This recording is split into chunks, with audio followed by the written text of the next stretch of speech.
मुख्यमंत्री माननीय अरविंद केजरीवाल ने बिजली फ्री करने का ढकोसला किया है, पानी फ्री करने का ढकोसला किया है, बिल्डिंगों का निर्माण का ढकोसला किया है। ये दिल्ली है, यहाँ अगर 100 रुपए की योजनाएं चलती है तो भारतीय जनता पार्टी की तरह ही 500 रुपए इस योजनाओं के प्रचार में खर्च किए जाते हैं। प्रचार के अंदर माल में जांच समाज पार्टी के लोगों को ईडी की जांच से डरा नहीं जा सकता, सीबीआई की जांच से डरा नहीं जा सकता। हम लोगों को जेल भी भेज दो तो जेल में भी हमारा स्वागत वहां बैठे वो लोग करते हैं। कोरोना काल में भी जाति के आधार पर कंपनसेशन दिया गया, गटर में मरने वाले आदमी को 2 रुपए और वैसे उच्च जाति के बनने वाले व्यक्ति को लाखों करोड़ों रुपए दिए गए। ये मैंने अनिल सागर भाई जैसे लोग जो लगातार समाज में रात दिन बिना घर बार की परवाह करते काम कर रहे हैं, उनकी तरफ हमने ध्यान देने का काम नहीं किया।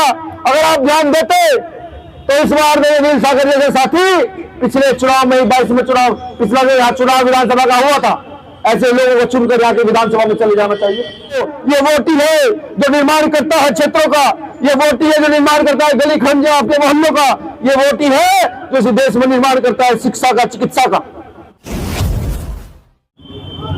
साथियों, आपके बीच आया हूं आज चुनावी जनसभा को संबोधित करने या नुक्कड़ सभा को संबोधित करने, या मैं ये कहूं ये जो आंदोलन फूले साहब अम्बेडकर का, इस आंदोलन को और एक कदम आगे की ओर बढ़ाने के लिए मैं यहाँ सीमापुरी विधानसभा में आया हूं।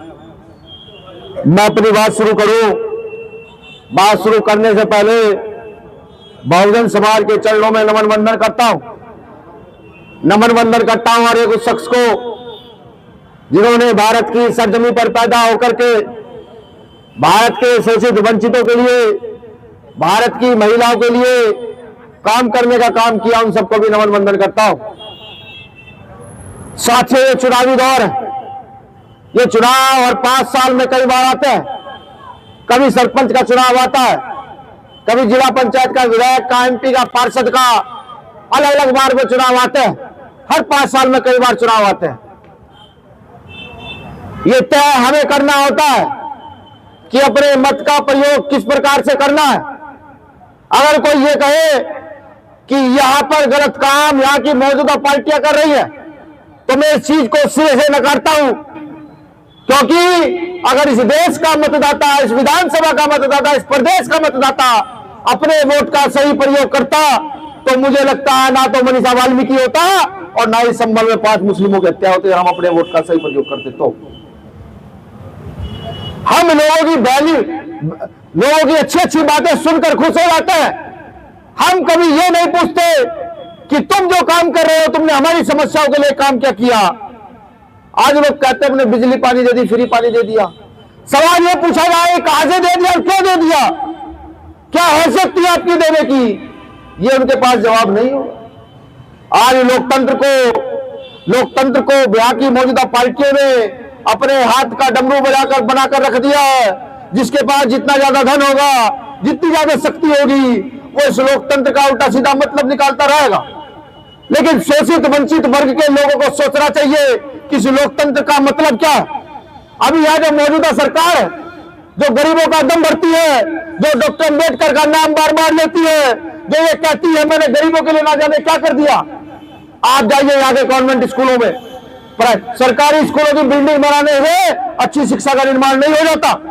आप जाइए कॉन्वेंट स्कूलों में, वहां जाकर देखिए राइट टू एजुकेशन के तहत जिन बच्चों को रिजर्वेशन के तहत एडमिशन मिलना चाहिए, उनका शिक्षा का स्तर कैसा है। क्या वो एक व्यापारी के बच्चे के साथ शिक्षा ग्रहण कर पा रहे हैं बैठ करके? क्या वो कलेक्टर के, मंत्री के बच्चे के साथ राइट टू एजुकेशन के तहत शिक्षा ले पा रहे हैं? अगर आप जाएंगे तो आपको पता लगेगा कि अमीरों के बच्चे दिन में पढ़ते हैं और गरीबों के बच्चे शाम के टाइम शिफ्ट के अंदर पढ़ते हैं, यानी कि रिजल्ट 0 है। वो हमारा कभी बड़ा नहीं कर सकते। मौजूदा जो सरकार यहाँ पर है वो झुग्गी झोपड़ी के नाम पर दिल्ली का नवीनीकरण करना चाहती है। वो चाहती है झुग्गी झोपड़ी हटा करके दिल्ली को अच्छा बनाया जाए। सवाल मेरा ये है, झुग्गी झोपड़ी में रहता कौन है? इस देश का मुसलमान, वो जो सारे काम करता है, वो अगर एक दिन केले ना बेचे तो कोई रिश्तेदारी में केले नहीं लेके जा सकता। वो एक दिन होटल न खोले तो तुम्हारे घर में बिरयानी तक नहीं पहुंचेगी। या वो दलित जो यार रात दिन सफाई से लेकर सारे काम करता है, ये लोग उनको उजाड़ने पर लगे हुए हैं। बिजली पानी देकर ये हमारा आशियाना छीनना चाहते हैं। ये जाकर के हमें जनता को समझाना। आज व्यवस्था देखिए, परिस्थिति देखिए, जिस लोकतंत्र का निर्माण डॉक्टर बाबा साहब अम्बेडकर ने इस देश की व्यवस्था के लिए किया। मुझे वो दिन जब मैं पढ़ता हूं याद आता है 26 जनवरी सन 1950 का, जब बाबा साहब संविधान लागू करा कर बाहर निकलते हैं मुस्कुराते हुए। उनके साथ के समकालीन नेता ये कहते हैं कि डॉक्टर अम्बेडकर आज बहुत खुश लगे हो। बाबा साहब कहते हैं मैंने रानी का पेट चीर दिया है, अब राजा रानी के पेट से जन्म नहीं लेगा, राजा इस देश के लोगों के वोट से जन्म लेगा। हम भूल गए, हम इस बात को भूल गए।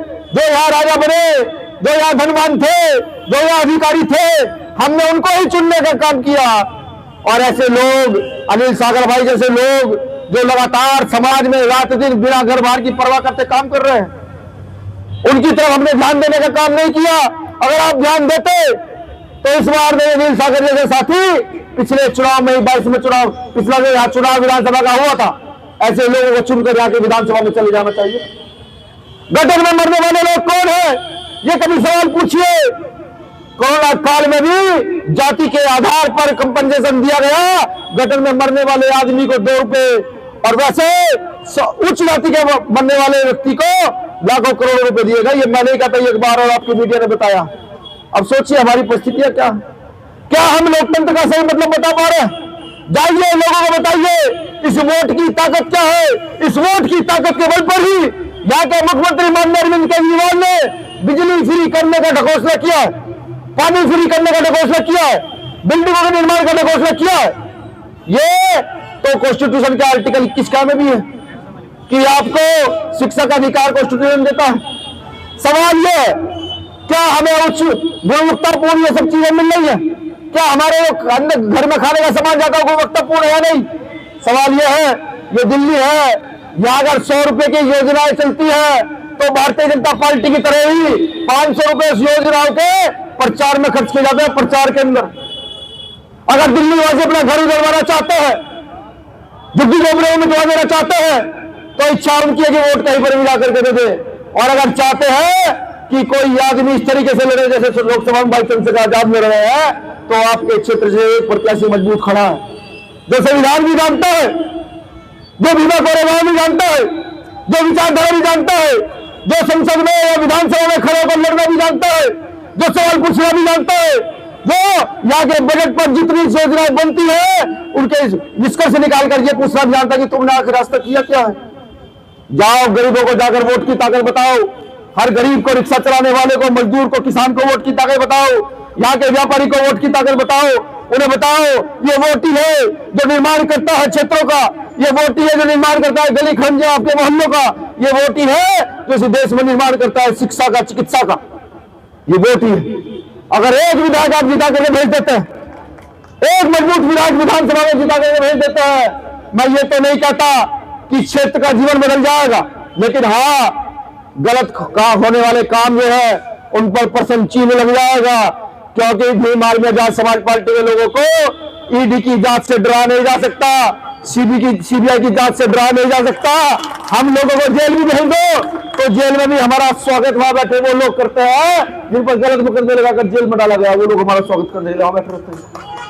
तय आप कीजिए कि आपको क्षेत्रों में जाकर क्या बताना है। चुनाव है, फिर आएगा, अगली बार फिर आ जाएगा, लेकिन अगर आप ये चाहते हैं कि हर बार 5 साल के लिए आपका क्षेत्र पिछड़ता रहे, हर बार 5 साल के लिए आपकी व्यवस्था पीछे जाती रहे और आपकी ये स्थिति होती रहे, तो इसका जिम्मेदार कोई दूसरा नहीं होगा। इसके जिम्मेदार हम खुद इस क्षेत्र के मतदाता होंगे।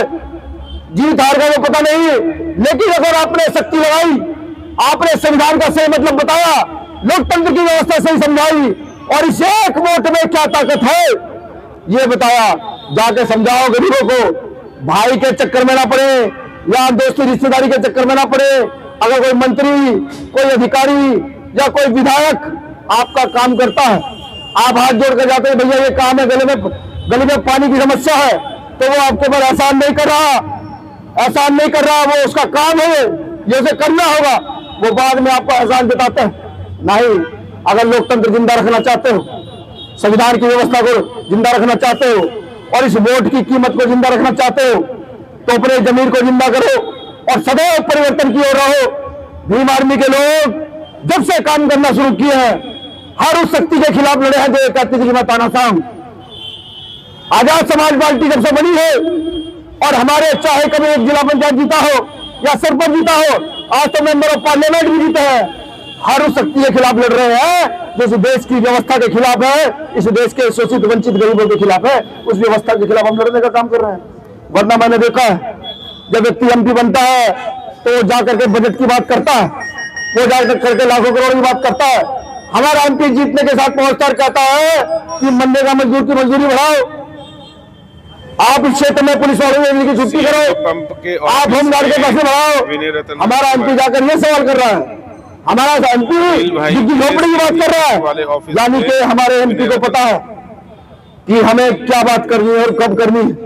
तो यही आपके विधायक पर भी है जिम्मेदारी। अगर आप इनको जिता कर भेजते हैं, मैं आज से इनको नहीं जानता, मैं एक बार उनकी बतानी भूल गया। ये खास तौर से मेरे उस समय के साथी है कि भीम आर्मी से हवा दूर जा रही थी। जब 18 का दंगा हुआ, 17 का दंगा सहारनपुर में हुआ और पुलिस हमें लगातार टॉर्चर कर रही थी, ढूंढती घूम रही थी, तभी साथी ने मेरा कन्ना मजबूत करने का काम किया था। भीम आर्मी के लोगों के निर्माण की जिम्मेदारी मैंने इनको दी थी और इन्होंने उस जिम्मेदारी को बखूबी निभाया था। ये सन 2017 की बात है, 17 की। मैं जब आज आया, मैंने देखा, शक्ल देखी जब उन्हें प्रत्याशी की, मैंने सोचा यार मुझे आज चुनाव में और भी कई दिन लगाने चाहिए थे। और कुछ नहीं तो इस व्यक्ति का वो एहसान जो समय इस व्यक्ति ने समाज के लिए किया था। सब खिलाफ थे, पूरी प्रशासन पुलिस सब खिलाफ थे कि जो भिखारी के बाद जाता था वो भी 4 कदम पीछे हटता था। ये आदमी ने भैया जितनी मदद होगी मैं करके दूंगा, और मदद की थी।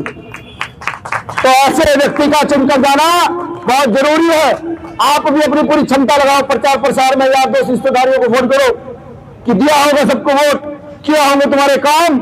लेकिन अब हमें भाई संजीव सागर में वो ताकत नजर आती है कि जब हमारा कोई भाई सफाई करते हुए चला जाएगा हमारे बीच से, तो ये आदमी उसको न्याय दिलाने का काम करेगा। जब कोई झुग्गी झोपड़ी उतारने आएगा तो ये भाई खड़ा होकर के हमें न्याय दिलाएगा। बस ये जाकर के बात बता दो, मैं लिख कर देता हूं कि आपकी सीट को कोई छीन नहीं सकता। अनिल सागर जिंदाबाद, जिंदाबाद, जिंदाबाद। अनिल भाई संघर्ष करो। शुक्रिया, शुक्रिया। जय भीम, जय भारत, जय संविधान। मुझे आशा नहीं, पूरी उम्मीद है कि आप सब लोग यहाँ पर तो है ही, लेकिन अपनी क्षमता से बढ़कर के इस चुनाव में अपनी हिस्सेदारी तय करेंगे और हिस्सेदारी तय करके डॉक्टर अम्बेडकर के कार्यवाह को आगे बढ़ाएंगे। महत्वपूर्ण चीज, आजाद समाज पार्टी काशीराम को फूले साहब अम्बेडकर की विचारधारा को आगे बढ़ाने की एक नवीन प्रक्रिया, जैसे प्रक्रिया आरपीआई के लोगों ने निभाई, जैसे प्रक्रिया कभी बसपा में निभाई जाती थी, ऐसी प्रक्रिया अब आजाद समाज पार्टी के लोग निभा रहे हैं। फूले साहब अम्बेडकर की विचारधारा पर काशीराम साहब का एक वाक्य मुझे याद आ रहा है। महाराष्ट्र का चुनाव था, महाराष्ट्र के चुनाव में काशीराम साहब ने तथाकथित उस समय आरपीआई के साथियों को यह कहा कि कांग्रेस कौन होती है, हमें टिकट देने वाली, हम इतने लोग हैं, अगर हम काम करते हैं हम कांग्रेस को टिकट देंगे। लेकिन बाबा साहब की, काशीराम साहब की बात ना मान करके एक सीट पर, उस समय एमपी की सीट पर, एक सीट पर वो हुआ गठबंधन। काशीराम साहब दुखी हुए, यूपी आए, काम किया, महाराष्ट्र जाकर कहा उन्होंने, जो लोग ये सोचते थे कि फूले साहब अम्बेडकर की विचारधारा पर कुछ नहीं हो सकता, मैंने फूले साहब अम्बेडकर की विचारधारा पर यूपी में डंडा मजबूत करने का काम किया। यही काम आज आजाद समाज पार्टी काशीराम कर रही है। समाज चाहे कुछ भी कहे, कुछ भी सोचे, लेकिन सत्यता यही है जो हमारे पुराने साथी रामसेवक के हैं, पुराने साथी बसपा के हैं, पुराने साथी आरपीआई के हैं, जो भी डॉक्टर अम्बेडकर के आंदोलन से जुड़े हुए लोग हैं, वो सब जानते हैं कि आज डॉक्टर अम्बेडकर का काम कोई कर रहा है तो आजाद समाज पार्टी काशीराम कर रही है। संजीव सागर ऐसे ही पार्टी में नहीं आया, अनिल सागर, माफी चाहूंगा, भाई सागर इसलिए पार्टी में नहीं आया कि सिर्फ चुनाव लड़ने आया नहीं, भाई पूरा रिसर्च करके, ये जान करके नहीं, अब बहुजन आंदोलन को कोई आगे बढ़ाएगा, उस राजनीतिक दल का नाम आजाद समाज पार्टी काशीराम है, सामाजिक संगठन का नाम भीम आर्मी। इसलिए मेरा भाई यहाँ पर आकर आपके बीच में चुनाव में है। तो आप सब लोग, 5 तारीख का दिन है, क्या चुनाव चिन्ह है? दोबारा से बताओ, क्या चुनाव चिन्ह है? शुक्रिया। जय भीम, जय भारत, जय संविधान।